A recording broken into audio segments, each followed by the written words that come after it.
All right, I'm recording this episode the same day as the previous episode, so I was at that cool park with the squat toilets and the walk down the Kanda River.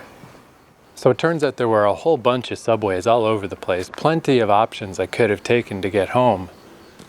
But every time I would see a train go by, they were extremely packed with people. And it's not that late, it's only 5:20, but it's night now. Basically right at 5 o'clock at this time of year, at the end of October, sun just goes down. I've noticed too, it gets real cold as the sun is going down. Like I put on a second layer, I put on like a thermal shirt briefly. But then once the sun set, all the wind stopped and it's not cold anymore. Now it's very nice. Tiny little breeze on my bare t-shirted arms, feels good. And I've also noticed, although this is nothing to do with Japan, this is just me in general, but I kind of forgot about this, that when the sun's going down, it triggers my brain to feel tired. It's like, sun's going down, day's over, and I feel so sluggish, like it's just dragging me down. This used to always happen to me in Toronto and stuff. I'd think like, oh man, I can't go meet people tonight. I'm dying. But then once the sun goes down, it's like a new day. It's like I'm in a second day. I don't feel tired at all. It's like, oh, good, it's nighttime now. New zone in the day, new time in the day. Let's do it. But yeah, I kind of wanted to avoid those trains. Because as I'll tell now, just my journey from Narita, just such a super packed train disaster. It's like, oof, that's not what I came to Japan for. I don't want to do busy trains. Oh man, here's a stairway in the middle of nowhere. Flashbacks to Montreal. Except here, there's a drink machine at the top. And I'm at the point where I'm trying to dehydrate a little bit so I don't have to wake up in the middle of the night and wake up all my people at my Airbnb so I can go pee. But I do need a bottle of water just to make sure I don't have sticky mouth while I'm doing this podcast.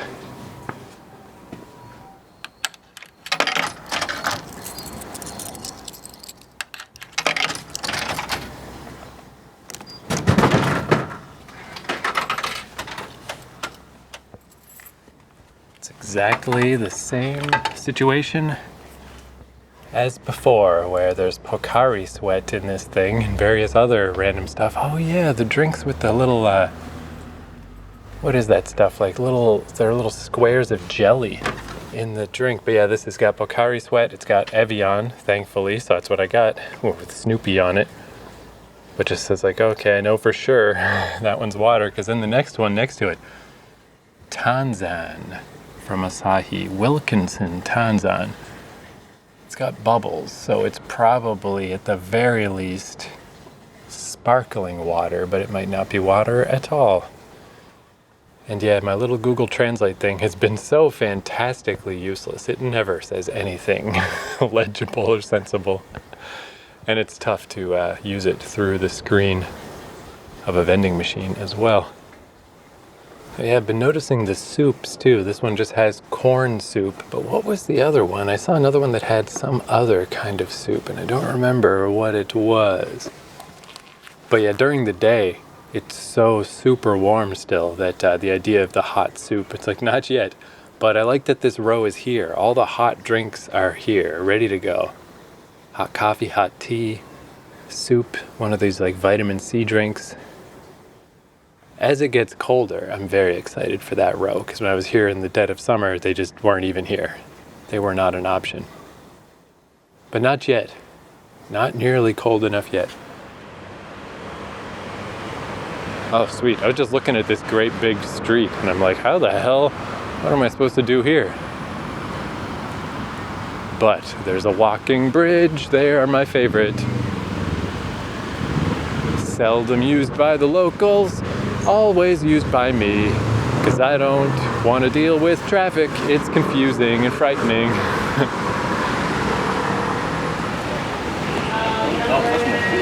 Oh man, I just walked past a really awesome shopping street. It looks awesome, but it's busy. I can't walk down that and talk to myself. You know what? Okay, I got a podcast break. I got to walk down this street. This thing looks amazing. Oh, okay, false alarm. That intersection was all busy and bustling, but it's actually a pretty short area. So yeah, I'm feeling re-energized because it's nighttime now. It's the second half of the day, 2 days in every day. But I'm not near home at all. I got a long ways to go. So let's finally do the story about how I got here. So when last I left you with my traveling, I was in the Calgary airport and I had to stay overnight. I went from Montreal to Calgary, then I had a 20-hour layover, and then the 10-hour flight. And I was really dreading this. I mean, that just sounds awful on paper, right? But that was like, you know, the more direct flights were like $1,400 Canadian, where this one was, I don't remember exactly, but I think in the 800s, 800 something. So I was saving $400 or $500, and all it took was a horrifying layover. But as I recounted on that episode, I couldn't believe how well it went. I would go so far as to say I had fun sleeping overnight in the Calgary airport. I slept way easier than I expected. I didn't get a full night's sleep, but I did just fine. And airports, oh yeah, look at that train. God, so many people. So many people. No thank you. No thank you. Again, I'm in no hurry, right? So I can take all evening walking back. Same thing with the trip in general. I was not in a big hurry. Didn't really matter when I arrived in Japan. But yeah, I guess why I was so concerned, I mean, beyond the obvious of this ridiculous, like, you know, when you look at your travel thing and it says 34 hours, that's concerning. You know, what are you doing, circling the earth? Like, what takes 34 hours? But it's because you're stuck overnight in an airport. And also, the first time I went to Japan, I mean, on the way there, as I talked about in the very first episode of this podcast, I was sick, so that was miserable. But on the way back, I was fine. I was just tired. I didn't sleep very much the night before. And I just remember that whole flight, I was just kind of in a state of living death. I was not very awake. Okay, so that is a kid. I heard that screeching earlier and I was like, is that a cat being killed? But no, it's just a child. But yeah, I can never really sleep on flights. I slept way better in the airport than I ever would on a flight. So I just remember that flight back from Japan. I was sort of awake, sort of asleep. Just the only way I got through it was to just kind of keep my eyes closed. And I was like awake for most of the 10 hours, but I would just do little like meditation stuff or whatever just to try to make the time pass and it was quite miserable. So I figured like, oh well, this is going to be like that, but even worse. But it wasn't, because even though I only got, I don't know, probably 5.5 hours of solid sleep at the airport, that's a pretty good chunk. That's plenty. I felt good going into this flight, and I was like, amazing, dude. Holy crap, I just never expected that, ever. Whew, man, it's a good thing I got this map on my phone. I mean, this is how, if you listen to last episode, I didn't use the map at all for the first batch of today, and that's how I went and got lost somewhere in a different city. But now that it's dark and I mean, I got my energy back, but my shoulders have not acclimated yet to me carrying around a book bag all day. My shoulder blades are barking. It's another reason I want to do this podcast. It'll get my mind off of it while I walk. But yeah, I took one little turn and it's like, geez, I'm like almost going, not fully the wrong way, but almost. Thank God I got this map. Yeah, it's nice how quiet this is, but I need to get on a street that's a little bit more major than this to get where I'm going. But yeah, I got on this flight, feeling pretty good, And I actually paid for the seat. It's the only leg of my flight that I paid it's like quite a lot. It's like $40 to pick which seat you're going to sit in. But I have the dual problems of when I'm sitting in a sitting position, I have this cyst, unfortunately, non-dangerous cyst, but it fills with fluid when I sit for too long and it hurts.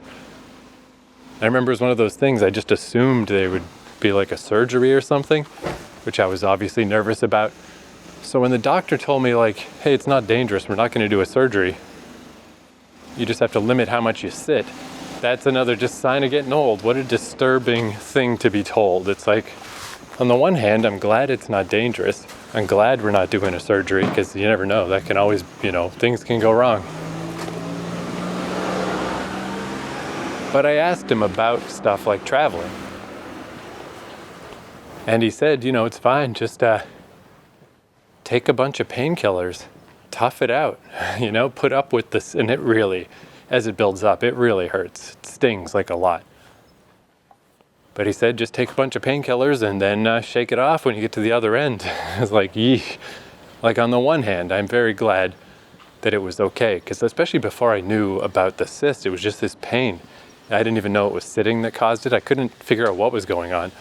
And when it's in your abdomen area, it's like, do I just have cancer? Am I going to die? So compared to that, this wasn't so bad, but still disturbing news. Not something I was looking forward to. And the previous 4.5 hour flight from Montreal to Calgary was it was painful. I don't know. 1 to 10, it was like 2 or 3. But for 4 hours, it's just like, I hate this. Where I have to sit kind of slumped so I don't have a bend in my leg, because that makes the cyst pain happen. But I'm a tall ass man and there's no space for my knees. So my knees were crammed into the seat and I just have one bad knee already. So that was painful. And my lower back started to hurt, my hips started to hurt. It's like, Jesus, how am I going to do this for 10 hours? This is the worst. But then a miracle happened. So I got this seat where I was sitting by the aisle, which is nice because you can just get up and go to the washroom without having to bother people, which that's almost worth it alone. That's a big bonus, especially on a 10-hour flight. I mean, it's a little bit annoying to have to ask people, hey, can you please get out of the way for me? Thank you.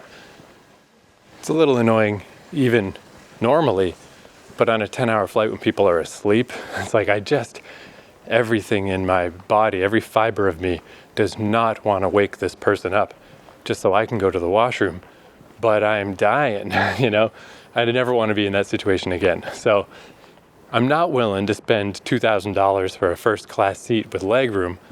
It would be nice, but I will spend $40 on a seat so I don't have to be in the middle. But my idea of stretching out and possibly keeping my legs straight sort of in the aisle is what I was hoping for, maybe. That would never have worked because they're going up and down the aisle constantly. It just never stops. If my leg was in the aisle, I would once again be the most annoying man in the world. But then a miracle happened. This flight was full as fuck. But there was me on one aisle. There was a girl on the other aisle to my right. And there was a space in between us.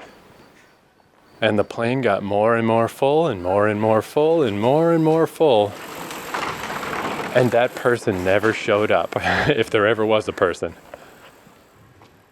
I think there might have been one other seat that I could see on the plane that wasn't full. Because not only was this also the sort of cheaper WestJet, they're the cheaper than Air Canada alternative in Canada, so the cheaper flight, but also one of the very last flights they were doing before they shut down for the winter. They don't come to Japan in the winter. So it's amazing that every single seat wasn't full. And the stewardess, as she went by, even said that. She's like, hey, look where you guys scored. And I was like, yeah, no, nice, right? And that literally was how the conversation went. Classic Canadian conversation. I know, eh? Pretty fucking sweet, eh, bud? So once it was definitely clear that we had a free seat, I pitched this idea to the other girl, I was like, hey, look at my long ass legs. I got to stretch my legs out. So how about I'll take the bottom. I'll sit diagonally and stretch my feet out into this middle seat area. So I'll take the bottom. You can have the top. You can use the seat part and the tray for whatever you want. She's like, sounds good to me. That's a deal. And we got to a point as we got halfway through this flight, where you're that deep in, you just kind of become plane friends with people because you've been on this flight for so long, where I had my feet stretched into the middle, which was great. It was just like kept my cyst pain from building up. I almost didn't feel that at all. Kept my knee pain from building up. I was incredibly pain-free for this flight. I was like, this is amazing. So I was like that. But since this girl was extremely short, she was probably under 5 feet. So she turned sideways and she was sitting in her seat and just with her feet in the middle seat and her knees bent, So she got to have her double seat situation. I got to have mine. It was some Jack Sprat shit. It was perfect. It was adorbs, if I do say so myself. Come to think of it, though, that horrible zombie flight that I took back from Japan last time, there was an empty seat in that one, too, between me and the girl on the other side. Although, even though that was only 4 years ago, I was less of a medical wreck, so I didn't really notice the space that much. But I remember a similar thing of just it's like you go through a war when you're in a 10-hour flight with somebody. Similar thing both times where the person sitting there just gets friendlier and friendlier as the time goes by because you just know this person now, right? I mean, I don't know any of their names. They didn't know my name, but we've just been sitting here for so long. So I remember she was the earlier flight, that girl was pretty taciturn at first. And then by the time we arrived in Vancouver, she was just beaming of just like, we made it, we're here. Similar thing with this girl from Calgary. At first, she was just kind of keeping to herself, but by the end, it's like, hey, enjoy Japan, all that. And it's like, yep, we did it. We made it through the flight. But yeah, that middle seat made all the difference. And I just couldn't believe how easy that flight was. I was awake and aware through the whole dang thing. Oh, incidentally, one of the things I did, I should have probably tried to nap on the flight, even though it never goes that well. Because by the time I got into Tokyo, that's when I started getting tired. So in hindsight, I should have tried harder to get some sleep on the plane instead of just being up and at 'em through the whole thing. But I just felt good on that plane. I was like, yeah, I'm good, let's go. Although it was slightly disturbing, even once everything was arranged and I realized how well the middle seat thing was working, and how well I was mitigating all my pain and how clear it was that I was going to get through this without hurting. I was like, amazing, awesome. But then I checked the little flight thing and it's like, 8.5 hours to go though. Like, it really was long. And I switched all my clocks to Japan time. So, I arrived in Tokyo at like 5:30 or 6 in the evening and I tried to think of it that way. But this really was a double day because every once in a while I would accidentally see on the little flight log thing the time at source, time in Calgary, and it's like 2 a.m. And I'm like, don't tell me that.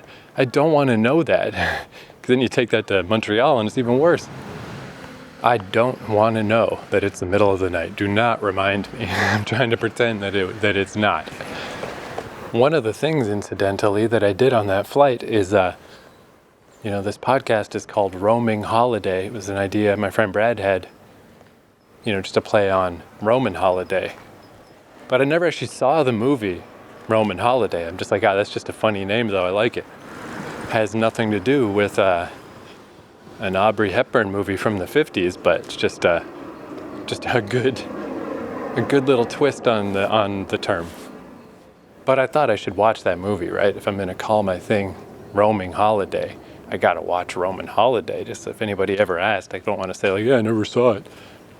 Even though the truth is I never saw it. But I finished watching it. I caught up on it on that flight. And it's a good movie. I like it. It's definitely a style of movie that they just wouldn't make anymore where, I guess it's a romance movie. Now, what is up with this street? This is like just as narrow as all the other streets, but for some reason this one is busy. There's all kinds of traffic going down this street. But yeah, the actual like full-on romance, like we're gonna do a kissy in this 2-hour movie, it doesn't happen for like 100 minutes, probably more than that. And there's only a little bit, and it's got this sort of ambiguous ending. It's a little bit, it's not quite sad, but it's not happy. It's way more, I guess. Well, I was gonna say it's like a slice of life ending, but it's not a slice of life movie. Whatever, if you never saw it, I'll just give you the quick pitch, the elevator pitch. Is Audrey Hepburn is the princess of an unnamed country in Europe. She's visiting Rome on a press tour, and I didn't quite get this at first, is that she's kind of getting a little hysterical about her pressure-filled life and all of her, she has to be so proper all the time to not bring shame upon her royal position. So they give her like a sedative to help her sleep, but then she wanders out to go see Rome. After that, she sneaks out, and then she's just high. And I somehow missed that at first. I was like, what is going on? She's acting so weird. But this American journalist takes her in, has no idea who she is, just thinks she's a drunk girl out on the street, gives her somewhere to sleep it off. But then he realizes who she is the next day. She thinks she's still anonymous, but he's like, oh man, that's the princess. If I can sneakily get a bunch of photos of her doing stuff around town, me and my photographer friend, talk about a story, I can make a bunch of money. And then it goes on from there, and it's good. It's a good movie. I'm gonna watch it again. It's one of those things like after I get to the end of it on my phone, I didn't delete it. I'm just like, well, because I just kind of watch things, in bits and pieces. So I'm just gonna start watching it again in bits and pieces. So at this point, if I believed in higher powers or spirits of any kind, if there was a spirit of travel, I would think he was smiling on me. That this thing that I thought was going to be so miserable, I can't believe how well it went. Sleeping over at the airport was like downright fun, like that's on my docket now. Now I won't even hesitate. If I can get a deal on a flight and stay overnight at the airport, it's almost a bonus. The airport's got so much stuff in it. It's great. I preferred sleeping in that airport considerably to this fucking Airbnb I'm in now. I'd sleep in the airport every night rather than this goddamn place, but I guess I'll get into that. And then, that I was well rested and that I had the spare seat and that the 10 hours went by so easily. I was like, this is amazing. I guess it's like that thing of like, you just put your trust in the world. There was a saying, what was that saying that Evan Dando of the Lemonheads used to say? It was like, surely the universe is unfolding as it should. Something like that, of like, just don't overthink it. The universe is unfolding as it should. Everything's happening as it's supposed to happen. Daijobu. Everything is okay. I probably used that word wrong. All right, here's a more major street, so it is gonna have some more traffic, but yeah, this looks right. I believe, I need to stick on this for a while to get just in the remote vicinity, at least, of where I'm trying to go. This is a rare, relatively long street, assuming I take the right turnoff after this subway station that I will not take. But yeah, the one thing I thought was a little bit funny on this flight, because I don't often take long flights like that. I just take short, cheap ones, as cheap as I can manage. So there might be a little snack or something. Here, throw a pretzel in your face, and that's fine. Oh yeah, also, since I had easy bathroom access, I got a coffee every time they came by and offered drinks. Usually, I get no drinks, because I just don't want to have to pee and, make people get out of my way. Get out of my way, get out of my road, I gotta pee. I try to avoid that. But this time I got a coffee at every opportunity, so I guess that's also why I was wired through the flight, and probably why I felt very fucked up when I got to Tokyo and it all started wearing off. But I was surprised the amount of food they fed us. There was like 2 different meals. And it's like, 10 hours is a long time, I guess. But I feel like I could go 10 hours without chowing down, I had some little snacks, some little granola bars and stuff that I still have because I never had a chance to eat them. But I don't know, I figure like maybe part of it is just so there'll be a routine, so there'll be something to do. Just so people don't get antsy on the flight. There's always like, okay, here's a meal, okay, here's a drink, okay, here's the snack, okay, here's the this, here's the that. But it was an excessive amount of food, I thought. I didn't need any of it. It's a little weird.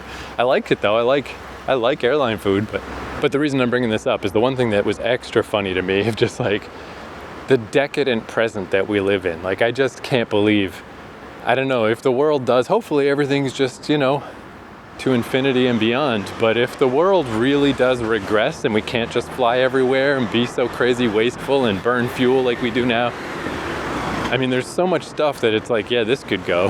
And the thing that could really go on that flight is they already had pitchers of water that, again, just to kind of fill the space when there's nothing else going on, they just kind of go up and down the aisles offering glasses of water. But in our second little meal, one of the things it came with was a little plastic cup with a foil top that you peel back and is just spring water. And is like 2 gulps of spring water. And it's like, there's already pitchers of water all over this flight. It's just water. Do you really have to mass produce this little cup with water in it?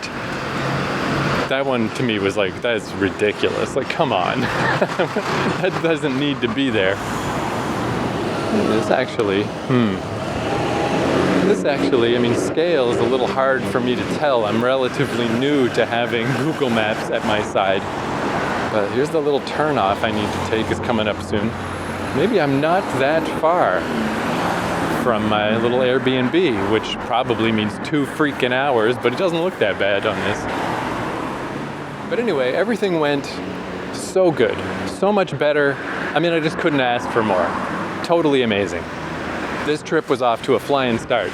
But I did have some apprehension about getting to Japan just because of having to go through customs and tourist visas and stuff. And it was nothing about Japan. Everything went really smooth the first time I visited. It was no problem. I've had far worse times dealing with American customs, and I've heard many bad stories about Canadian customs from Americans. Apparently we're real dickheads when it comes to the border. Japan wasn't like that, but still just being in that situation.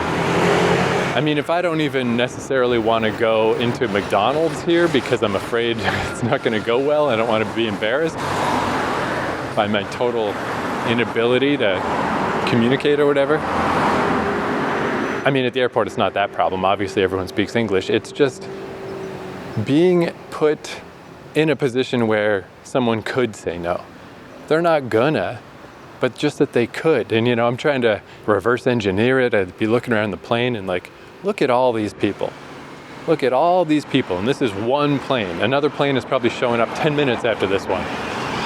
All these people are going to be put through. It's going to be no problem. And when you reverse engineer it, it's like, it would be more of a problem for them to not let me in. They'd have to explain why. It would have to become a whole big thing. It's easier to just let me in, you know?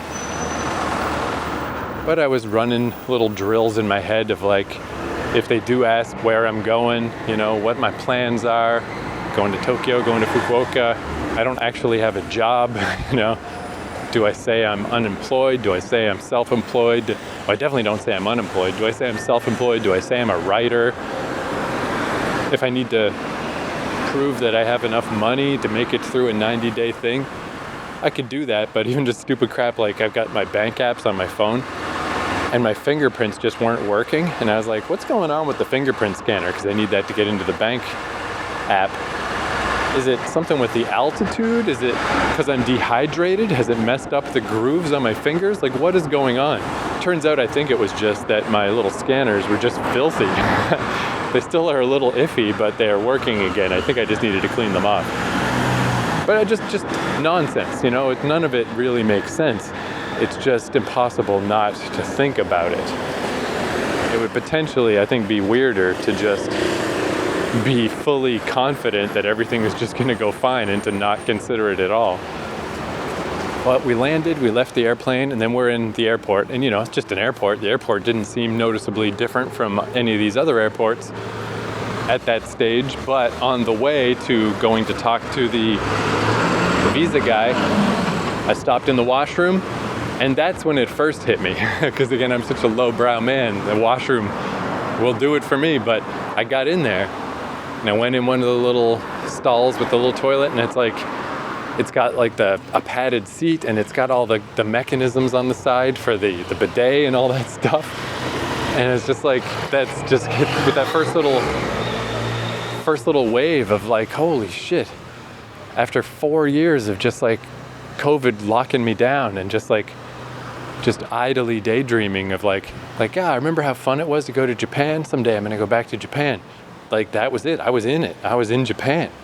And there is like, I mean, it's a stupid example, but it's so indelible. It's so clear. It's like there is very few things that are so remarkably different between North America and Japan as the washrooms.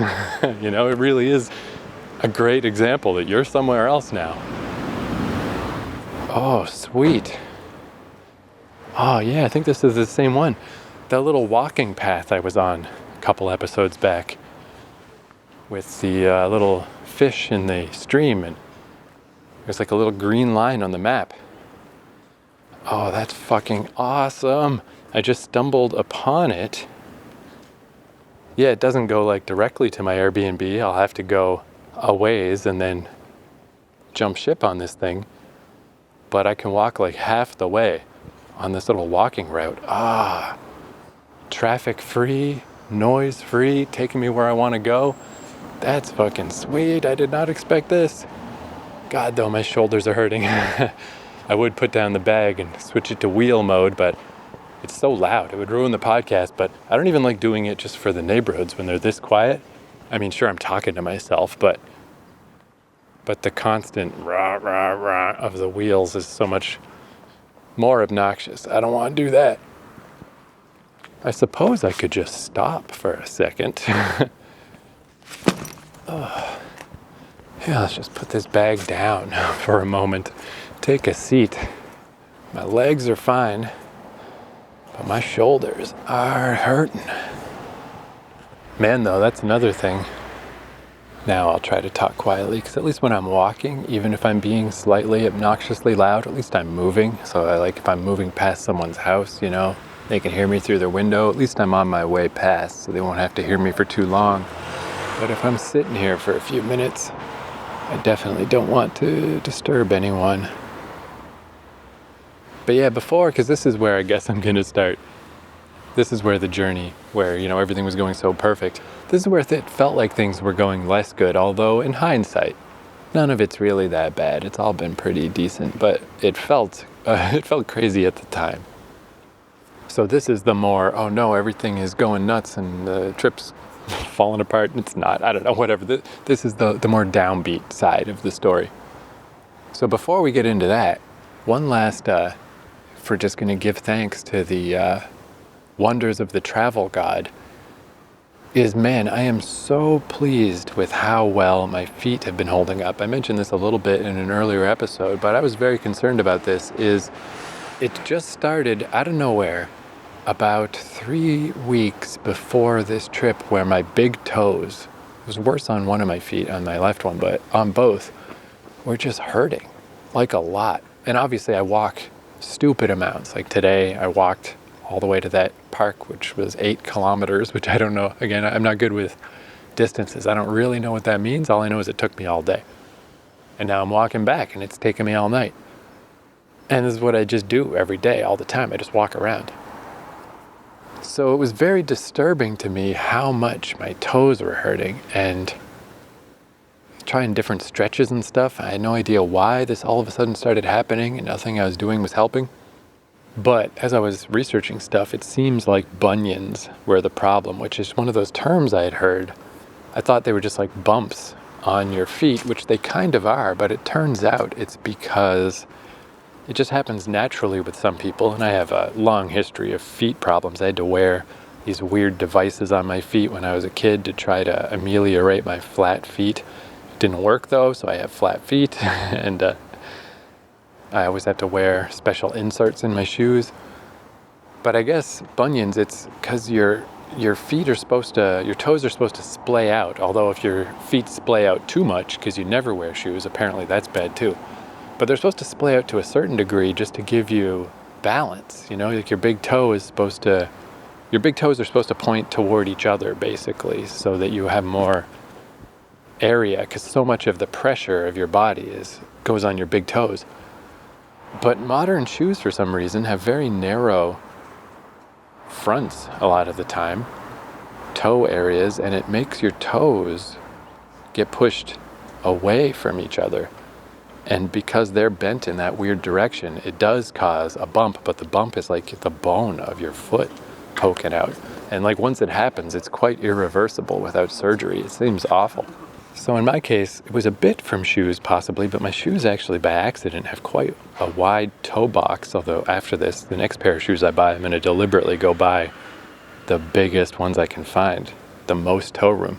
So I think it's mostly just a natural phenomenon with me, but maybe a bit of both. But once I found out that was it, the way I tested it is I balled up socks and I put the socks between my big toe and my next toe over at night. Because I would do that's the thing, it wasn't even just walking that would make my toes hurt. I'd wake up in the morning with them hurting. Something I was doing at night was making them hurt. So I balled the socks up between my toes and sometimes they fell out. They didn't always stay in, but I did notice noticeably the next day my toes hurt less. I'm like, all right, I'm on to something here.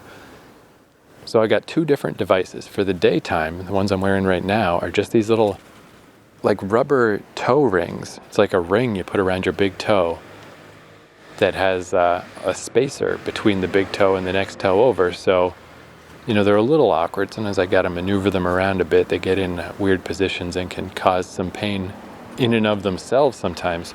But overall, they fantastically help because they just keep the toes separate. They keep the big toe aligned like more or less like it's supposed to be instead of getting pushed inward.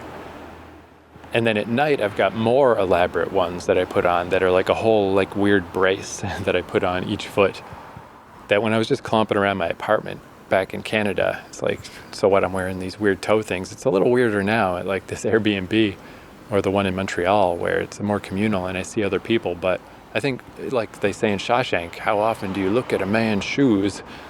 And they kind of just look like weird slippers if you don't look too close. And I'm just like, whatever. I'm just wearing these things. They make a little weird clippity clop when I walk. I'm like Chell from Portal, those weird things she's got on her feet. Or a Protoss from StarCraft. That's what I think of. It's like I got these weird feet. But they also hold my toes apart at night, hold my big toe away from my next toe over, just to help sort of train your body to trend that way. And I have a feeling I'll have to wear both of these things forever, but I don't mind. I like the fact that I've been walking around for all the time in Montreal and all the time here and probably a week back in Canada. It's been over a month now and just, yeah, it's like amazing. The toe pain is so incredibly reduced, 98% reduced. And it's just so rare for one of these medical problems to have such a clean solution. Lord knows I don't have that for my bad knee or my bad shoulder or my bad cyst buried in my abdomen. So yeah, holy shit, right? Because that would have just, man, this would have been such a bummer if I couldn't walk around because my feet were just hurting all the time and my toes were in pain. I guess I would have to do a lot more subway stuff and a lot more of what I'm doing right now, a lot more sitting and contemplating Japan rather than actually moving through it. I'm sure that's coming. Every once in a while I see like a really old person here walking along like bent over with canes. And I feel very deep sympathy for those people because, man, I mean, I don't know, my grandmothers both lived to be fairly old, but one of them really old. My grandmother on my dad's side was 101. And in both cases I was shocked how spry they were for such old people. But some old people, yikes, like that is not the case. Something went terribly wrong. And I was going to say, hopefully that doesn't happen to me, but both my grandfathers died quite young. My dad was only 70 when he died. I'm probably just going to die. So I guess that solves that problem. All right, let's get moving again. Oh yeah, feels better on the old shoulders. Maybe I just got to take more breaks. I didn't get to take as much of a break at that park as I wanted to because I've never really noticed that much mosquito activity in Japan, but I know they do have them. I mean, where I'm from, the east coast of Canada, the mosquitoes are fucking insane. So compared to that, nothing seems so bad around here. But that park in particular, a lot of mosquitoes, so I didn't stay very long. See, I've just been walking like a fool. I guess I do just need to take breaks a little more often. So yeah, thanks to the travel guide, things have gone better than I could even ask for. Really no complaints. So that being said, let me complain. So the flight was already a bit late because Calgary is a frozen death pit. It was below freezing. They had to de-ice the plane. There was snow everywhere, so that delayed us. But basically, I think I still got there at like 5:30. And the check-in thing for this hostel wasn't until 10. And ultimately that didn't matter at all what time. But it was just that the guy trying to be helpful, a lot of the problems with this hostel are weird because the guy is really trying. He's really trying. And it's just a weird example of how you can put all the effort in the world into things, but sometimes it just doesn't work out. And it just is a problem anyway. But this is one example of that, is I got a message from the guy at the airport, basically just saying not that I had to be there by 10 o'clock, but he could only help me until 10 o'clock. And I saw in the reviews for this place some people that said they did have problems getting in initially. And this guy would be around to help out till 10. After 10, it's cut off and no more. And I'll tell you why.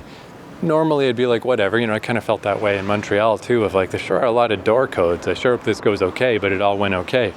But the thing here is God, it was so elaborate. Again, especially once I got to this place and I realized how just this little tiny rinky-dink house just packed full of stuff. But you have to go onto this website that's all fancy pants, that looks like a 4-star hotel website, and fill in all your info and do all your stuff, because you do need Airbnbs in Japan are treated a bit like hotels in the sense that you're supposed to get all the info of people that are staying, their passport numbers, where they're from, where they were just at, where they're going next, yada, yada, yada. So you did all that, and then you got a check-in code with offers as well for all the amenities. Do you want a towel? Do you want this? Do you want that? There's only $2 for this or $1 for that, which is just, it's a little annoying when places do that. It's like, just give me a towel. Don't charge me $2 for a towel. I won't pay it. I will never pay you $2 for a towel. You can give me a towel. I'm very self-sufficient. I would like a towel, but if you don't give me one, it'll be a cold day in hell that I pay you for a towel that you should just give me. But from there, once you're filling all the stuff, you get your little code, a number and a QR code. And then also, sticking with the idea of helpful but not at the same time, this guy had sent a YouTube video a couple of days earlier of how to get to the hostel from the station. So it was just kind of a sped up little walk. Starting here, here's where you go. And that is very handy. I did in fact use it when the time came. That was nice. But then the second part of the video was, now here's what's going to happen when you get here. Even though, again, this guy, I don't know, is just trying so hard to make it seem legit and fancy. So there's a panel you open outside of the front door, and it has a tablet on it. And you use the tablet with your code or with the QR thing. But that's not what gets you in. That gives you a second QR code that you have to scan with your phone. And you need to have this app called Sesame. There's some kind of a lock app.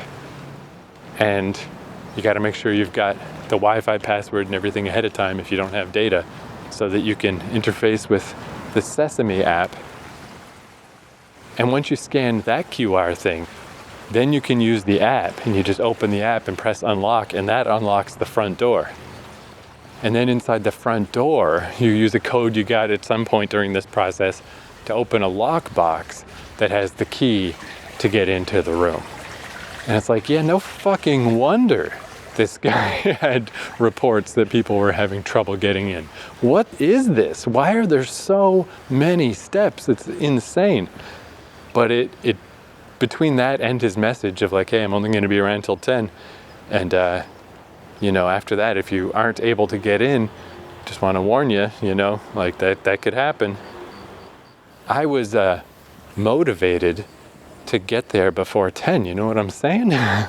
Like, I was pretty sure I followed all of his steps pretty well and I understood what was going to go on, but especially after the long journey and how exhausted I was and how by my old clock it was 3 or 4 in the morning. I was running on fumes, and like the reason I picked this place was I remember when I booked it, I don't totally remember what was going through my mind because I really should have booked somewhere else, even just like, why would I start off? Oh, well, I guess I know why. I guess I kind of expected that I would just get a lot of communal places because they were somewhat cheaper.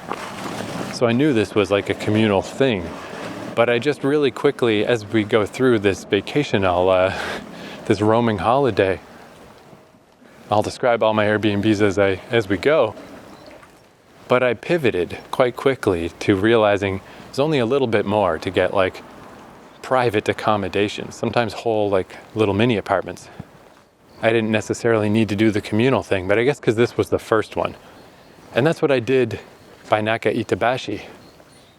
That place was communal and it was great. I loved it. So I remember thinking, I guess, when I booked this way back whenever I did, that I was kind of treating myself because of the location. Which, hey, this has been great. All these places, these neighborhoods that I've never been to, I have fucking loved all these places, including where I am right now. I'm still just on this cool little path. I don't know, actually, I think I might have got turned around. This might not be the same path, but whatever. I'm going more or less the right way. And yeah, this has been great. But I remember I picked this place because it was central. It's 3 stops away from Shibuya Station, or 1 stop on the express. Or in my terms, it was an hour-long walk from Yoyogi Park. And it's like, okay, I know Yoyogi Park quite well from my last trip. So I could situate in my mind, I could know where this place was. And even though my favorite places in Tokyo tend to not be central like this, I like the outskirts a lot. But Tokyo's so big, like if I booked an Airbnb in some other weird obscure neighborhood, like it would just take so much longer. It'd be tacking on an extra 2 hours or so of confusing trains and things to try to get there. I just didn't want to do that when I first arrived. So I picked this place because I knew all trains lead to Shibuya. It's almost impossible not to end up in Shibuya if you just ride random trains around. And from there, worst case scenario, I could walk.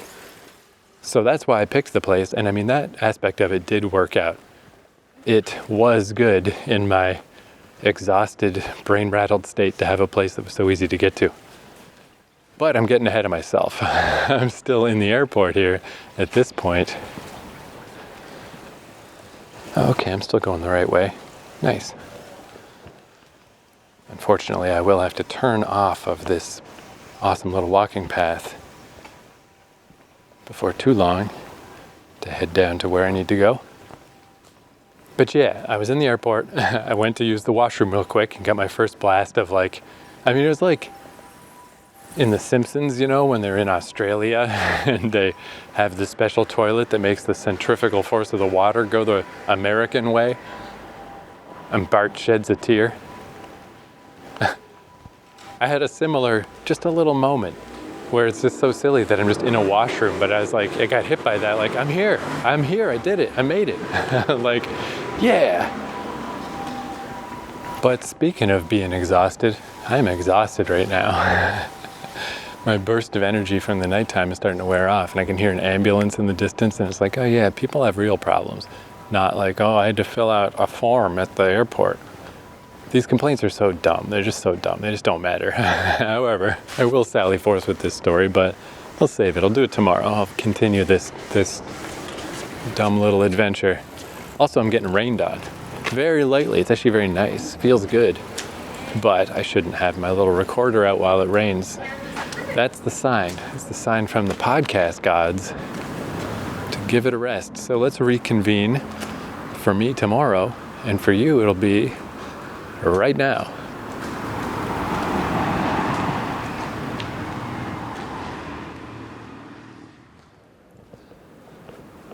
All right, it's the next day. I'm in the same position where the sun went down, and now I gotta walk home. And I'm not as far away as I was yesterday, but I'm not close. And it's very quiet right now because I tried to cut through. It's like, oh, I'll just take this other route. That's going in the general right direction. Of course, it's all just circuitous weirdness and a dead end. I should know better. Just because there's drink machines leading you along as though like, yeah, this is a place people go, it doesn't mean it is at all. There's drink machines everywhere. It doesn't matter if you're heading to a dead end or not. Fucking beautiful though, nice little neighborhood. So let's wrap this up. I think it's kind of maybe a good sign in a way that I put off doing this travel part of the story of my traveling. But especially even that I double put off doing this second half where things kind of sucked. Because I guess it's just not interesting to me. And I mean, I think that's a good sign for the overall health and fun level of this podcast. Because I was a little concerned before I started, just knowing myself. I'm definitely a complainer, and there's a lot of that in this podcast, of course. But I didn't want it to have an overall negative tone. You know, I want to touch on how there's tough things about traveling by yourself. But also, at the end of the day, it's just walk here, sit on this bus, walk here, sit on this plane, walk here, sit on this train, walk here, sleep in this bed. You know? Fundamentally, it's not like I'm pushing a big rock, turning a big crank. It's not hard like that. So even though in the moment, at the time, I felt like everything was pretty zany when I got into Tokyo. But by the next day already, it's like, oh, I guess it's not that big a deal. I definitely invent my own problems a lot in the moment. Man, this is fucking beautiful. I'm in a place called Meguro City now. And I just walked past like a fancy pants opera place, really tall building, all lit, everything was beautiful, people in tuxedos and crap walking around. So now I'm not there, I'm just some side streets and back streets, but this is significantly fancier overall than the other places I've been wandering around so far.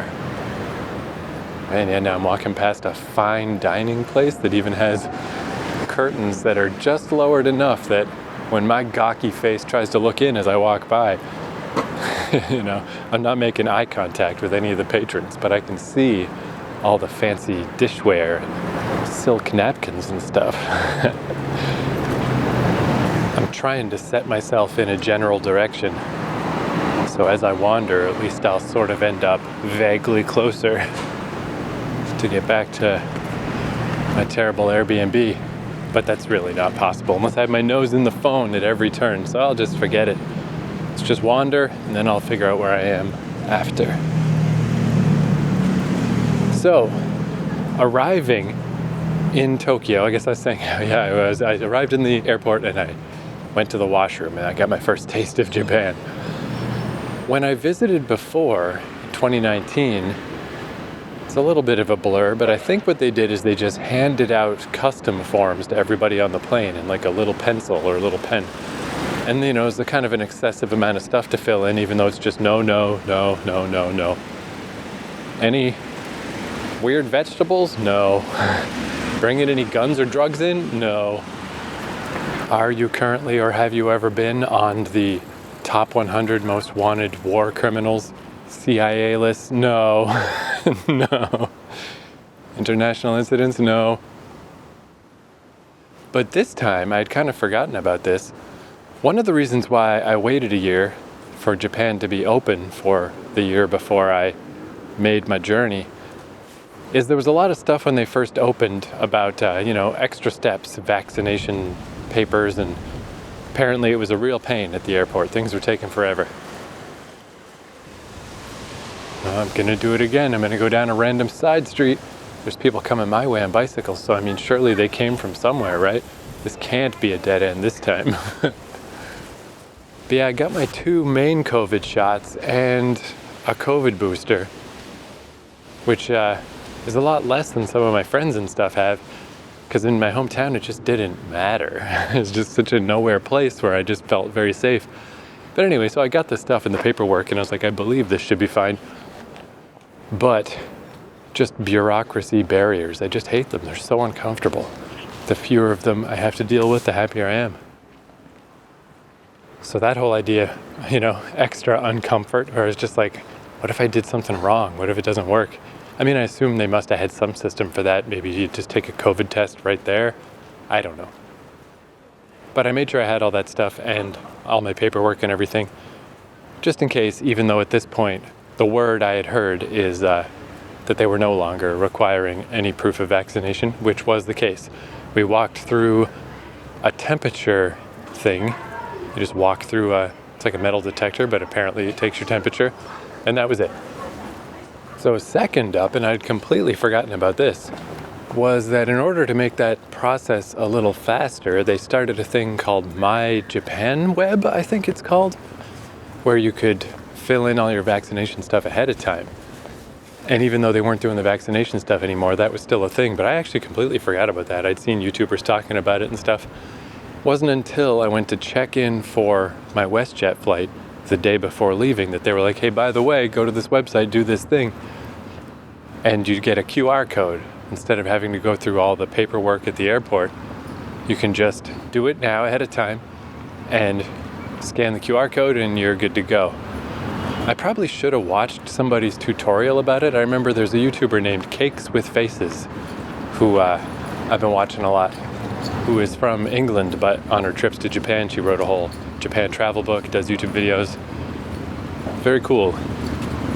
Hi, I'm Amy with Cakes with Faces. That's my amazing impersonation of a British woman. So yeah, I would recommend if you're coming to Japan, just go watch somebody's primer on how the My Japan Web thing works, just to make sure you do it right. Because I didn't do it right.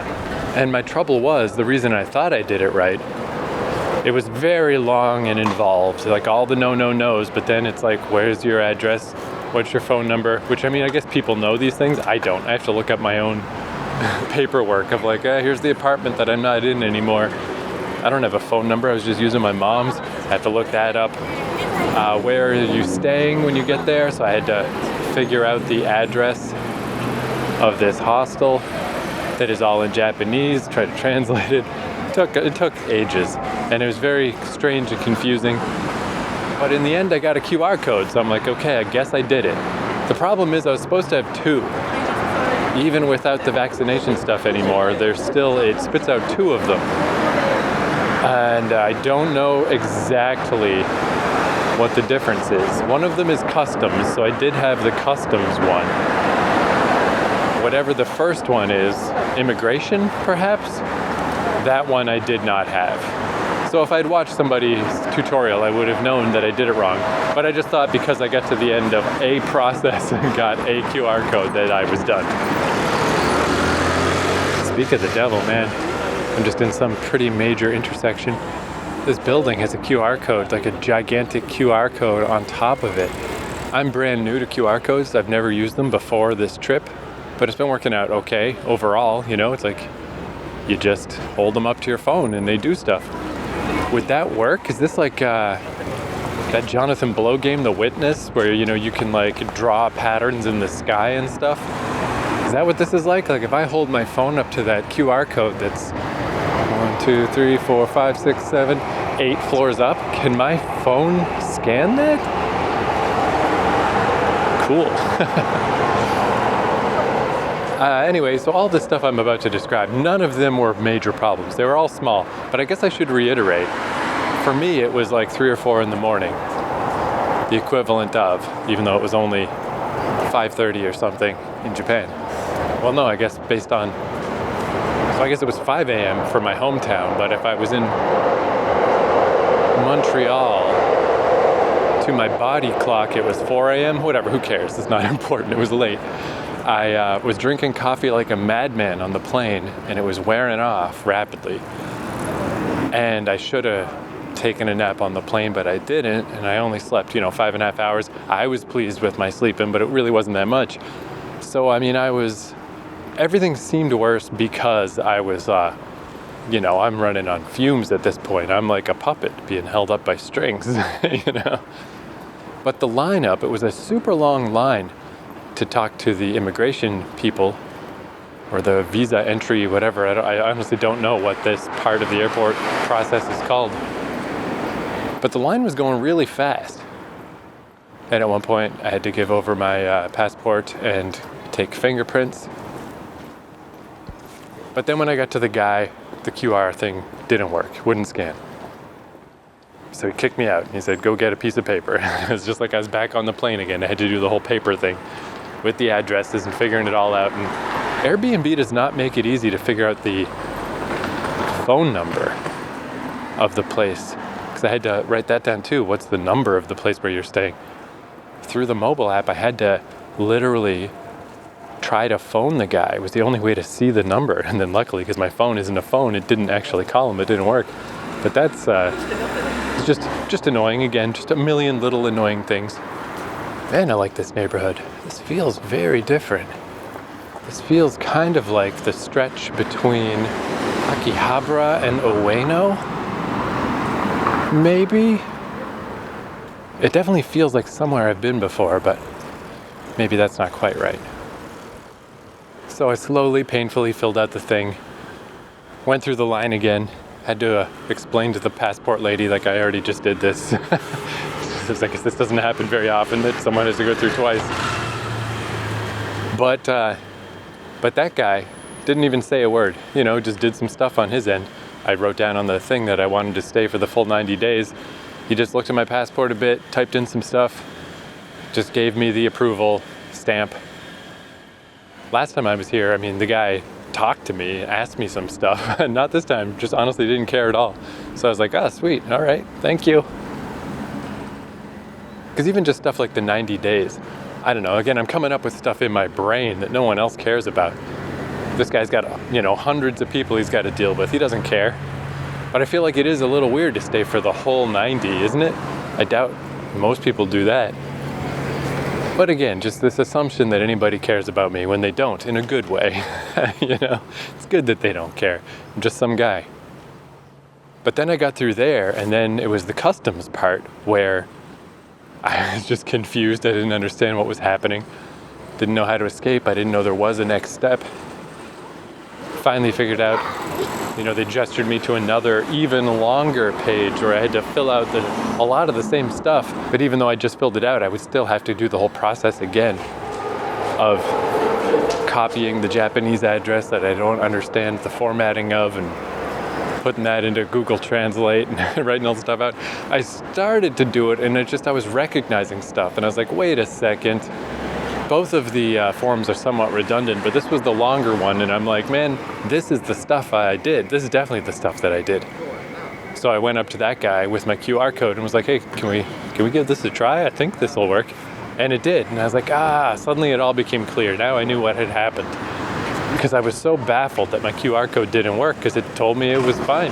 But it's because this was the wrong one. I was supposed to have two, I only had one. Not a lot of useful information in this podcast series, but that's definitely one of them. Make sure you get both QR codes. So, they let me through. Now I was free. I was officially in Japan.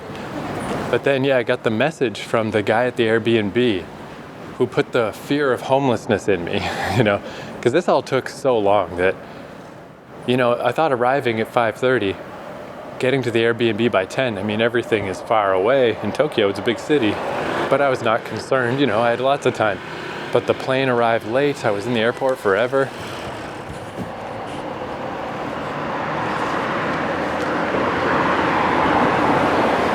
Man, the confusingness of Tokyo. I feel like, my internal sense of direction's not good.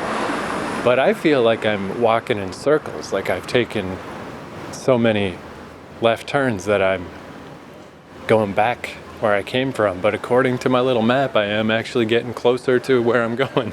Because I guess it's just, again, because the roads aren't necessarily straight and stuff, so they're taking gentle curves here and there. And my brain, for whatever little ability it does have to figure out what I'm doing, is only demarcating the turns when they're a direct 90-degree turn at a intersection. All the other turns are going right over my subconscious's head. So I got through customs proper. I was into the airport and I was like, oh yeah, the first time I came, there's the first washroom I went to. So that is a spot of deep spiritual meaning to me. But instead of being excited, I was again just agitated and stressed. Because at this point, I don't know what time it was. I don't remember anymore. But I just knew that 10 o'clock thing. I mean, when you look at how far away Narita is, man, so far. My plan had been to take the normal train, but I was thinking maybe I should take that expensive Skyliner direct train just to get there a little sooner. But I couldn't figure out anything. I couldn't find a cash machine. I mean, let's just streamline all this, because who cares? I couldn't find an ATM to get money out, but I eventually did find it, and I took out $300 worth. 30,000 yen, that was like, the conversion rate to Canadian was like 290 some dollars. It was almost 1-to-1, which is a better rate than I had last time, but certainly not as vaunted as the mighty American dollar. Then the Suica card, so it's, Suica just means watermelon, and it's just because the card is green, got a green stripe on it, and a penguin. But I got this Suica card in 2019, and I kept it ever since, just as a cool thing. Just keep it in my wallet, because I'm that guy. Just open my wallet and be like, look at that, my little Suica card from Japan. But it turns out it's kind of a handy thing that I kept it, because there's a shortage of them for whatever reason. I don't know why. So there was all these signs everywhere that were like, hey, if you're a visitor, you got to get this temporary Suica visitor card. You can't get a real one anymore. But I still had mine. And my Montreal Metro card had run out because it expires after 4 or 5 years or whatever, 4 years, I think. Where I looked up the Suica thing, and I think I read that it lasts for 9 years, although you think 10 would make more sense. But one of those, 9 or 10. So theoretically, mine should still be good. But again, it was just a lot of not understanding where to go or what was happening. I found a lot of those signs and lineups for the temporary card. It was pretty tough to figure out where to refill my Suica, but I finally found it. I had $100 in there. And I mean, that was kind of cool. Like, you know, I put it on the little tray for it to read my card, and it still remembered that I had like 160 yen on there. And that is cool, because I remember that my last day in Japan,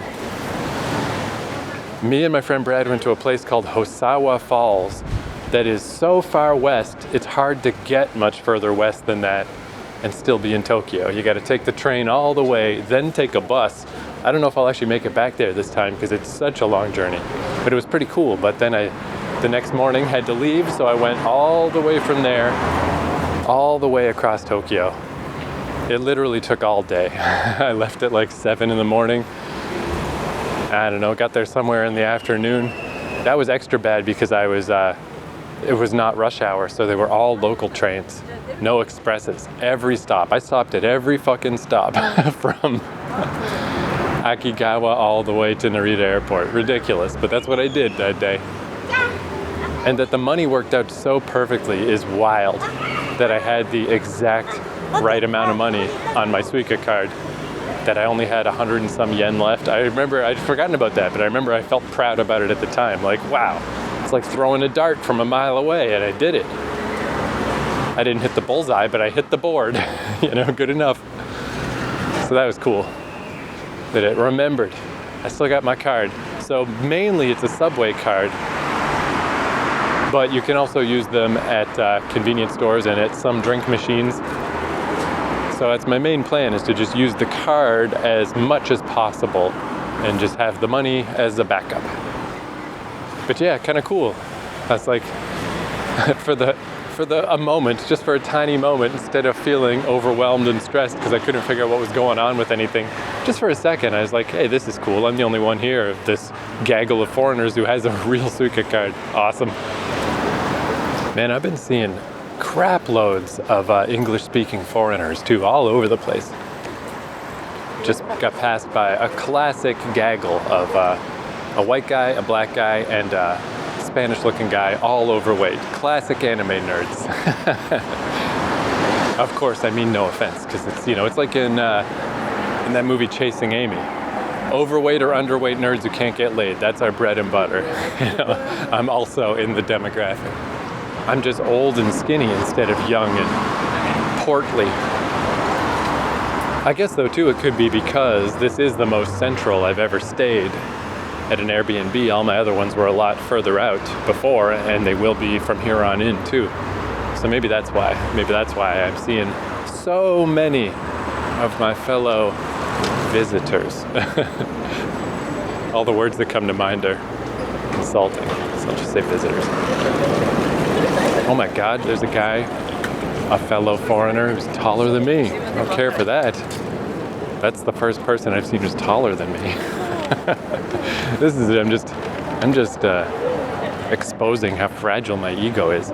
Oh, I have a Suica card. Oh, I'm tall. I'm not fat. I'm skinny.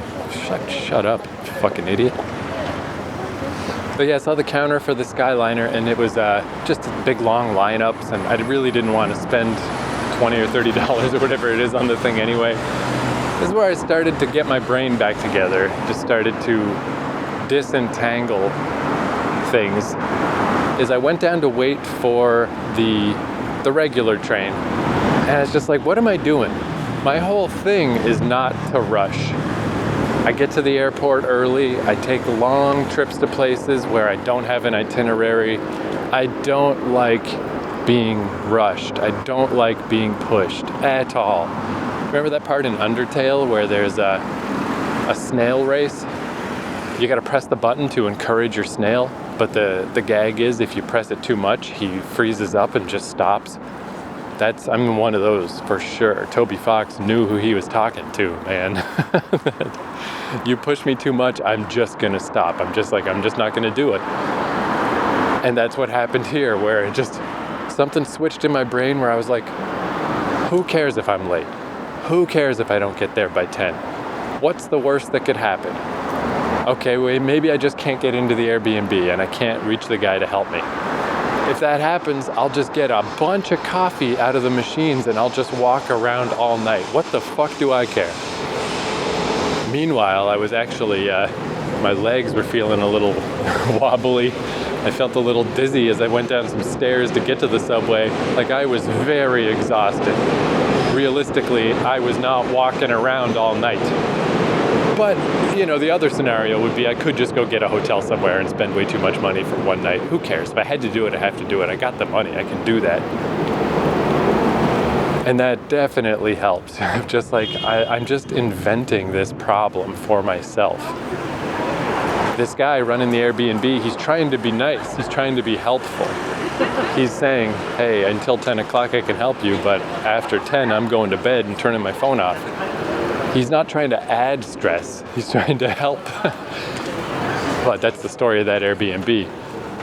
I've never seen somebody try so hard to overachieve and just fucking fall on his face over and over. That's a shitty place. We'll get to that though.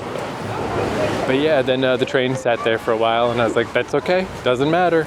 Doesn't matter. Don't get stressed about it. Doesn't matter if you don't get there by 10. Who cares? Who cares? This is... What in the heck? I cannot get over how freaking nice everything is in this neighborhood. Where am I now? So I think I'm sort of in between Meguro and Shibuya, heading vaguely toward my goal of Setagawa. There's another foreign guy. So I guess maybe this is the trick, because Shibuya itself I always found kind of crowded and it's just a lot of stores and things and I don't ever buy anything, so maybe this is the trick. Just get a bit outside of Shibuya. You get the rub. but it's not just the giant crowded bunch of crap. So the train started moving, and it was an express, and it was pretty good. I was pretty impressed compared to my previous stop at every single stop attempt. We got into Tokyo proper pretty quickly, and it was cool again having the phone. I could watch the little blue dot getting closer and closer to, I was trying to get to one of the stations near the Sky Tree. But yeah, the problem is I had one Google Map thing planned out with the approximate time. I think I had, it set to the time of like 5:30 when I thought I was going to get there. And I took a little screen capture. But by now it was like 7:30 or something, so I wasn't technically on quite the right train. And it got me basically into Tokyo proper. But it was one of those cases where this train was supposed to turn into another one and then turn into yet another one. And that didn't happen. It just went off somewhere wrong. So eventually I was like, all right, you know what? I'm just gonna get off of this thing. Just get off wherever, get out of the subway, go find some Wi-Fi from a accompany, which I hadn't realized yet at that point that that's not necessarily a thing that exists anymore, but just so I could message the guy and tell him I wasn't going to make it by 10 and don't worry about me, I'll figure it out. I'm just passing Nakameguro Station East, entrance 2. There's promise of a washroom in here, that's why I'm stopping in. I'm not taking the train. I'm not giving up on walking. Oh my Lord, why? Why is it so beautiful? What the fuck? Oh, there's one of the foreign guys, he looked over, saw my recorder. He's like, I don't think he knows what I'm doing. He knows I'm some kind of fucking YouTuber or podcaster or some shit. But yeah, that's where this episode is a little bit just slightly tiresome to recount. God bless you for listening. Thank you very much. But yeah, I just want to talk about how beautiful stuff is and how awesome it is. I don't all the stress details. Who cares? Yeah, this is what I was thinking of though. I believe it is by Ueno, where there's like a shopping street that's right next to train tracks, and that's exactly what this is. As you can hear right now. Man, that was the most classic foreign guy yet. Blonde, curly hair, wearing a bandana, smoking. If he was a bit fatter and wasn't smoking, he looked like TKO Sam, the YouTuber. Yeah, it's interesting how there's a lot of neighborhoods in Tokyo that are reminiscent of each other, but they're different, It's kind of cool. Like, I still have my list of places I've been to before that I kind of want to go back to. But in a way, I feel like I'm getting a taste of a lot of them without going there yet. And that's kind of what I liked about Ikebukuro in general. Ikebukuro is like a tiny version of like 4 or 5 different neighborhoods. This is cool. But where was I? Oh yeah. So I was just going to try to escape the station. And this, I still don't really understand what happened. I guess I could maybe look it up, but I don't think it matters because I don't think it'll ever come up again. But the station I happened to get off at was Nippori Station, because I recognized the name, but I didn't know why I recognized the name. I think I only just recognized the name just because it was a major station. So I went to one of the exit gates and I put my little Suica card in. Oh geez, it got real echoey and quiet all of a sudden. And it just made a big red bah. So I went to the guy at the booth, because a thing like this kind of happened to me once, where I'd forgotten how complicated and weird the Tokyo subways are. Where one time, I don't quite remember exactly how this happened, it's just evidence of how confused I get and how complicated it is, that I somehow left from Ikebukuro and I went like somehow around the loop of the subway partway, and I don't know, I just somehow ended up back at Ikebukuro, and I was like, I was just so confused that I was like, let me just get out of here and start over or go do something else. But the fact that I was exiting from the same gate I entered by but 20 minutes later was obviously strange behavior. So it kicked me over to the attendant, and I just had to explain, like, sorry, I'm just dumb, I don't know what I'm doing. And they let me out. So I thought maybe this was somewhat of a similar thing. But I went over and the guy, he just pulled out like a weird little cartoon that just showed 4 gates. And it was like gate 2, 3, and 4 are connected to your current train system that you're on. But you're at 1. 1 doesn't work. You can't go through here. So I was like, okay. I mean, whatever. I understand numbers. I'll just go to a different one. That's fine. Whatever. Like I assume instead of it looked like an exit, but it must have been like a connection to a different train line that's owned by a different company that I didn't have access to with the Suica card, I assume. But I went to one of the other gates, you know, the number 2 or number 4 or whatever, one of the ones that I supposedly could go through, and the same thing happened, the red bar. So I was just like, oh, whatever, I don't know what's happening. Again, I was like so tired, such small levels of emotional reserves, I was just pissed. I was just like, whatever, fuck off, you know? So instead I just got back on the train. I think I only had to go one more stop to whatever the next stop is after Napoli.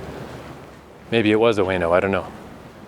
Anyway, another major station, and from there, I got on to wherever I needed to get to Shibuya, because I knew my Airbnb was pretty close to Shibuya. Worst case scenario, I could walk from Shibuya.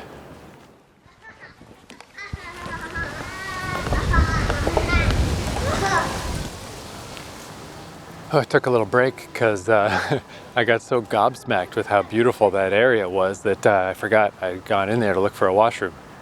I hit a point where I just was like, I just need to focus on not peeing my pants right now. I can't talk and focus while I'm doing that. Man, even if you go way back, this is not part of my advanced age. This is just how I've always been, where I remember this a lot in New York. The girl I dated when I lived there, you know, she was big into drinking. I shouldn't put it like that, you know, like going to fancy pants places and getting fancy pants drinks. But I remember after, I mean, all it takes is 2 or 3 drinks in me and I'm just a super pee machine. So I just definitely remember there'd be times we'd be walking around and, you know, normally I'm just fucking running my mouth all the time about whatever stupid thought that I have. I would just be mysteriously quiet. And she'd be like, what's going on? And it's just like, I just need to pee, that's all. I just need to focus my energy on not peeing. So I got to Setagaya Park where I was here the other day. I know this is dang close to my Airbnb. This is totally in my hood, and I was like concerned because it's so pitch black, it's super dark out there. I'm like, hope this whole place isn't just shut down or whatever. But it's only actually 7 p.m. It just gets crazy dark really fast here. So there's people jogging all over the place. There's a bunch of well-lit, fully stocked, super inviting washrooms. How wonderful. I'm surprised how many people there are here jogging, but I guess, again, it's only 7. If you just got off work or whatever, just because it's pitch black out, this would be totally normal in the summer. It just only seems a little weird now because it's so dark. But anyway, let's burn through this. I'm fucking boring myself with this stupid story. So all of these places were very crowded and busy. All of these trains, all of these train stations. And, you know, that's just not the part of Japan I like the best. I'd rather be sort of in halfway in the woods, weird shrines and paths and stuff, or quieter neighborhoods. The big crush of people, I mean, I haven't been back on the subway since, you know. It's a bit of a shocking arrival. Just like, oh geez, whoa. Everything is so packed. And I mean, this is the most perfect example of that there could ever be. I got to Shibuya station and it's like, okay, if I get to some other train line that I'd never heard of before, I could go to Saganjaya. Is that right? Geez, I still don't remember the name of this neighborhood I'm in. But I got off the train at Shibuya station and I didn't quite know where I was going. Again, it's just like, I don't know, just get to an exit, figure it out. And I came out at the exit that's right at Shibuya Crossing, the biggest pedestrian crossing in the world. Oh, even I guess just a moment before that, I just saw the way out and just people, boom, just people everywhere. It's like a flood of people coming against me. And I'm just like, oh, fuck, whoa, trying to navigate through them. And it turns out that's why, it's because a full load of Shibuya Crossing people had just crossed and were coming in. So I was like, oh God, so many people, what the hell? And then I got outside and right away I recognized it. I was like, oh fuck, how did I just accidentally stumble onto one of the busiest places on the planet? It's fucking insane. when you're feeling quite stressed and put upon by how many people there are everywhere, and whoopsie daisy. Honestly though, I mean, the first time I went there, I was surprised that it wasn't bigger, because when you see it on movies and TV and stuff, you know, it's very famous. Even if you don't know what I'm talking about, if you look up Shibuya Crossing, you'd be like, oh yeah, of course, I've seen that.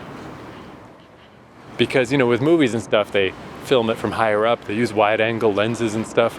In real life, it's not that big, but it's still big, you know, still a lot of freaking people. And at this point, it was already 10 o'clock. I had failed my mission. So I was considering walking from there, but I was like, oh, well, let me just try to figure out where this other train line was. And I found it, and I kind of regretted once I walked down into the station, because the train was so crowded full of people. I was like, oh, geez, I don't want to get on that train. It wasn't as crowded as the other ones, but it was still plenty crowded. But I was already down there. So I had let that train go, got lined up in position to get in the next one. And then it was an express, so I was only going 3 stops, but I only had to go 1 stop because it was the express one. And then finally, once I got off there, that was my first taste of Tokyo that wasn't jam-packed full of people. Everything from the visa lineup at the airport to the terminal at the airport, all the trains. The train started out not too busy at the airport, but it got busier and busier and busier. Finally, I came out on, well, one of these neighborhoods like I'm in right now, where it was just not that bad. And it was nighttime, and everything was extremely pretty. And then as I got closer and closer to the hostel, everything got more and more calm, and you just start seeing people that look cool, you know? It's like, yeah, this is a pretty hip neighborhood. This is pretty sweet. And then when I got to the Airbnb, just so ridiculous. All the stuff with you gotta open a little panel outside, and there's a tablet, and you gotta put in a QR code that I got earlier through the tablet. And then that was supposed to give me another QR code that I scan into an app called Sesame, so I could then use an app to unlock the front door. But that didn't happen. But I did get a code for a key lockbox inside. And it's like, you know, again, this is where I was concerned about not getting there on time, because what the heck, it's so complicated. But then the front door was just, I was like, what's going on here? I tried the front door was just open. You could just open it, there was no lock. And then there was tape over all of the locks to make sure no one could lock it. And just a sign that said, do not lock locks, no more Sesame. And it's like, well, why in the fucking name of fuck did you send me the video that elaborately explained everything about the goddamn Sesame app if you don't even fucking use it anymore? You know? It's like, obviously, this place is quite new, it's like a year old. Obviously, this guy had all kinds of fancy intentions when he set the place up. Like, I'm gonna do everything. What do you got for me? A tablet outside so people can order towels from me? A special app to open the door? Cool! Give me everything. Give me it all. And then it was just way too complicated and confusing, and no one was able to get into the place, and he obviously had to, you know, there were reviews that said, like, I had trouble getting in initially, and then after that everything was fine. He obviously had to come help people a lot, which is no doubt why he sent me that message saying, like, hey, in case you need help, you know, you got till 10 o'clock. But it obviously was wildly over complex, so he just put tape over the locks. Just no more Sesame, never mind. But he's just like, clearly the initial burst of giving a fuck is over, because he doesn't give enough of a fuck to change his process of what videos he's sending out to people and stuff.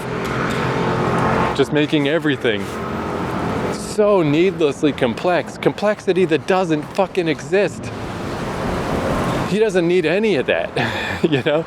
At this point, since the front door has no lock and there's just a fucking code for a key box inside that gets you into the room with the bunk, all he needed to do was send me an Airbnb message with the number for my fucking thing. And that's it. That's it. But then if he did that, He's already got a fucking tablet set up outside the door. It'd be no use for the tablet anymore, right? So it's all this tablet shit. Like, if you hadn't done this previously, you could use the tablet outside to put in all your info that he needs for, because Airbnbs are treated kind of like hotels in Japan, so you need all this information similar to the information that the customs people wanted. But everybody else just asked me for that stuff through Airbnb, and I just sent them an Airbnb message, It's just so fucking elaborate. It felt like a bad joke that all the elaborate shit's not even fucking there. And it's not in any kind of a svelte, smooth way. He just put fucking tape on the locks. No more sesame. Oh, sorry I sent you that message and told you to download the app, by the way, and stressed you out about all this weird shit that no one else in fucking history has ever asked someone to do. It doesn't even exist, though. It's not even a thing. God damn it, I'm getting annoyed again. I was just like, what the fuck? I've been all stressed out, and again, I was at the end of my rope. Right now, I'm just feeling the echo of it. I don't feel like that at all right now, but I'm remembering how I felt that night. Just like, what in the goddamn fuck? So then I got in, and that's where I realized, like, oh no, what was I thinking? What the fuck was I thinking when I booked this place? And I know it was just the location, which that part did work. In my time of need, I could get to Shibuya Station, and that did help. But I guess what I was thinking is that the first place I stayed when I visited Japan, in Naka-Itabashi, it was a communal place like this. It was just bunks with a curtain around your bunk, and I loved that place. I was there for over a month. It was great. But it was a bunk in a big room. It was a great big room with like 10 bunks in it. This was a teeny, tiny little room with at least 8 bunks in it. And you could just hear everything. So close to, and I mean, I was talking about that place in Toronto I stayed that was packed in. Somehow that wasn't as bad. This is so packed in. And just because of the paper thin walls and just the way things are constructed here, I could hear people talking upstairs, let alone in that room. You can hear everything. And here's another example of this guy with the best of intentions, overachieving, but causing everyone a bunch of shit by doing so. Is there's a lot of automatic lights, like on like motion sensors or something. I don't know if it's sound or motion, which, I kind of get, because like when I was paying the power bill in my apartment back home, I was like the dad of the apartment. Like, why is everyone leaving all these lights on? This costs money, turning off stuff when people weren't around or weren't using it.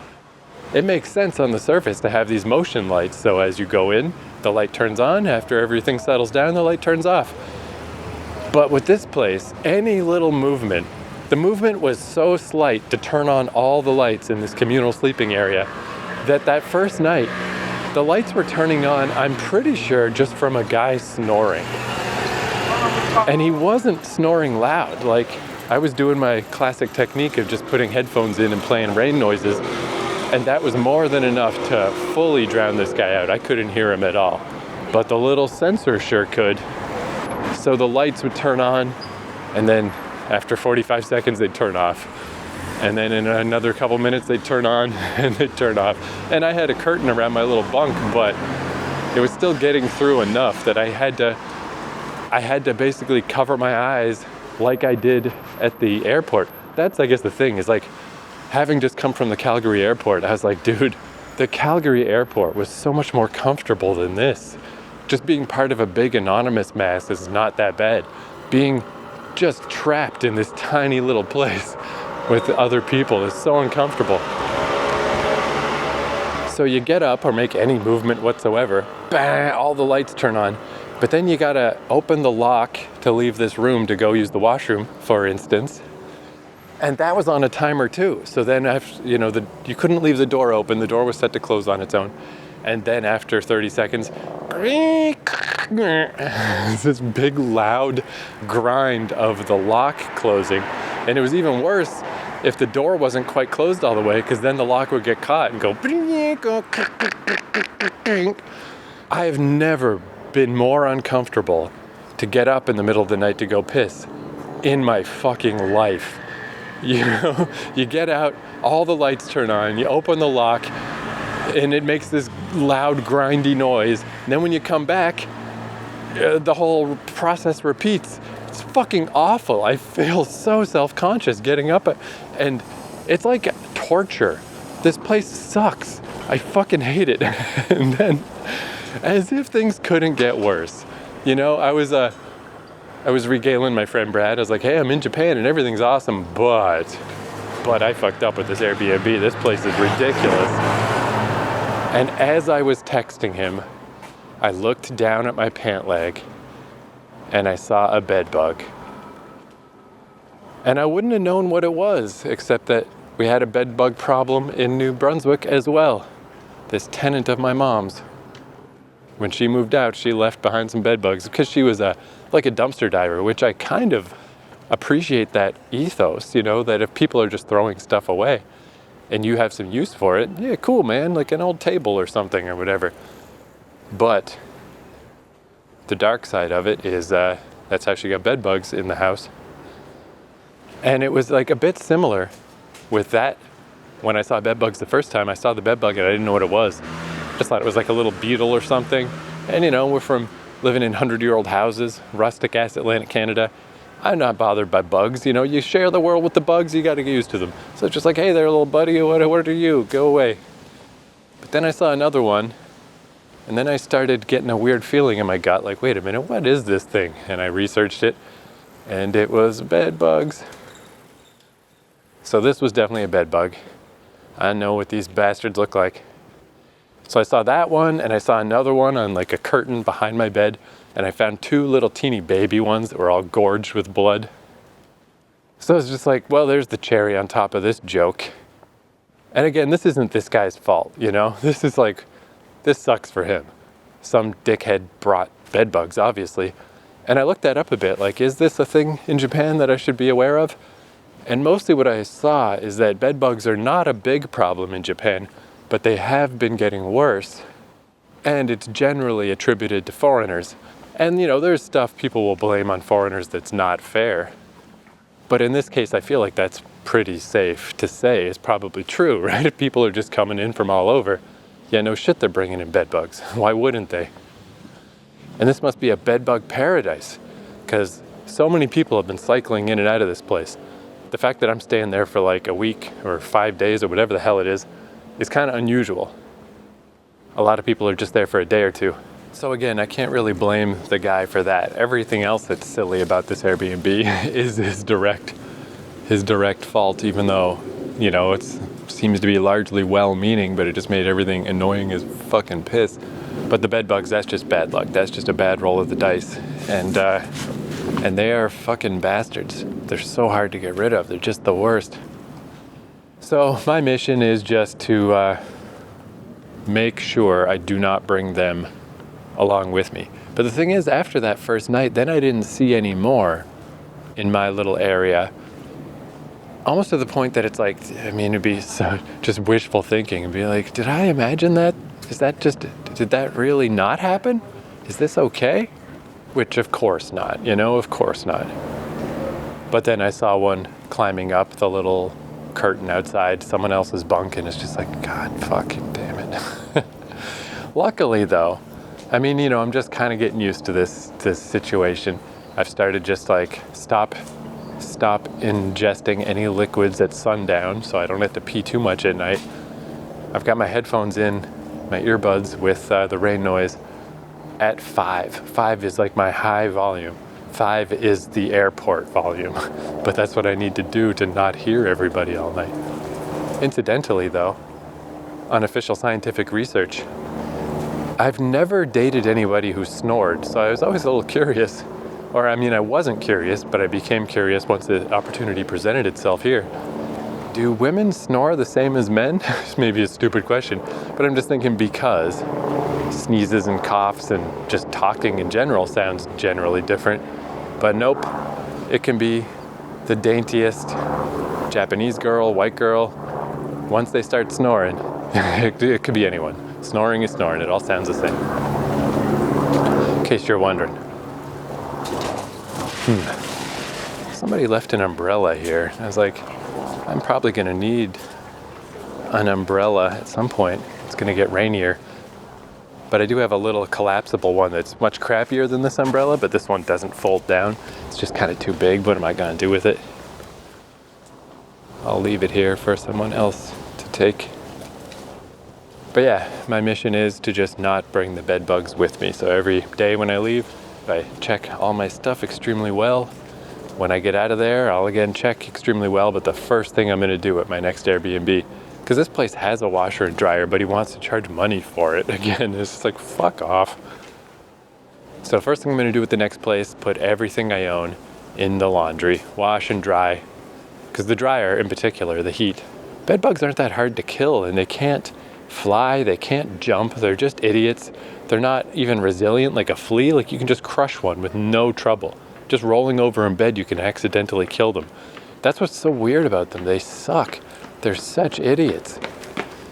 But they generally only come out when you're asleep. What are you going to do? They just dirtle out and they drink your blood and they leave. But also on the upside, since it's just a situation I can't do anything about, just got to accept it. But on the plus side, bed bug bites do not bother me. Like, I don't notice them at all. I don't know if I got bit by any of them or not. Whereas like my cousin, he gets like itchy and inflamed and they really mess him up. Where for me, it's really just the psychological toll of just knowing that they're around. Just knowing that as you're sleeping, they're crawling around. But the actual bites, I don't feel them at all. I don't notice. Just thank God I'm only here for like 5 days. My old plan of like booking a place for weeks on end. Instead, this time it's a series of small trips just because that seems to be more the way of the world now with Airbnb. But this is a nice thing about that. Situations like this, I'm just dipping my toe in and I'm getting the fuck out. Because yeah, if it were any longer, I don't know how that even works. I don't know what the process is of shifting an Airbnb and getting out of there, but I would have. But I only got, well, I thought I had 2 more days, but I got like 4 more days. But again, this neighborhood's awesome, and that one I just found is double awesome. So realistically, yeah, none of this stuff is that big a deal. It's all fine. But in my rattled, sleep-deprived, jet-lagged, stressed out, at my worst, all of this stuff, I was just like one after the other, after the other, after the other. I was like, what the fuck? I'm in this tissue paper, bedbug-ridden room with fucking tape over the lock outside. Stupid ass shit. Fuck. I was like, this sucks. But by the very next day, that's the podcast I did of my first day in Japan. Had a great goddamn time. Everything was fine the next day. Whew. So that's the tale. That's the tale of me getting to Japan. I finally got it on wax. Finally got it out. I guess again, to reiterate, the one piece of useful advice, well, I mean, in general, I guess, is that these communal Airbnbs used to be a good deal. Now it's really not that much cheaper. I would not recommend it. I only did this because it was the first one I booked. I was kind of working under old assumptions. I didn't know the lay of the land yet, but I started to see how, I could get whole units and whole little apartments to myself. At the very least, like a room, for not very much more. There's really no need for this type of silliness. The main appeal, the main reason anyone's willing to live in this tiny little shoebox with a zillion other people is just because of the location. And while the location is amazing, there's trains everywhere. I've never had any trouble. Maybe when you get really far out, when I was like way out past the Tama River in western Tokyo, yeah, okay, it was tough to get back in. But that's a severe example. Pretty much any outskirt neighborhood anywhere in greater Tokyo is fine. You'll have no trouble getting wherever you want to go. You don't need to be right there. It's not worth it. Don't do it. So that's the general advice. And the real advice is there's 2 QR codes when you do My Visit Japan. Make sure you got both of them before you get to the airport, because it's a little bit of a confusing website. I thought I was done, and I wasn't done. Whew. All right, let us never speak of that again. I'm almost back home. 5K is nothing. That was no biggie. Join me next time for an episode I already recorded earlier today about walking down the Maguro River, and it was fucking beautiful and great and gorgeous, and I had a good time. So I'll see you there. Adios.